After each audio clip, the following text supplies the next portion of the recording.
Hej og velkommen til Jaksmatik. Jeg har taget sådan en kuglepen og sådan en kreditkort. Okay. Og det er sådan noget med, at du kan få en kuglepen til at holde balancen. For eksempel ved at gøre sådan her.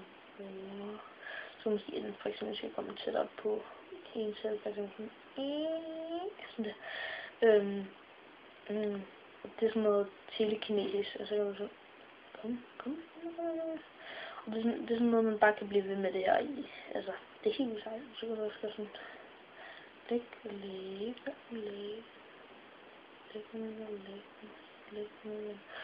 Når man så bliver lidt bedre, så kan man faktisk få den til at stige lidt mere og sådan kom bare, stop! Og så kan man også få den til at sådan adlyde hele tiden, altså sådan, sådan du kan også sætte den, du kan gøre alt muligt med den, og når man så er færdig, så kan man så tage og vise kreditkort og så kan man jo altid lige kløde lidt, ikke? Og der er ikke noget i vejen med kuglepennen. Den kan ikke stå eller noget. Ja. Den kan heller ikke stå sådan her. Der er heller ikke noget balance over den. Så. Der er i hvert fald ikke noget snyd. Men tak fordi I ville kigge med.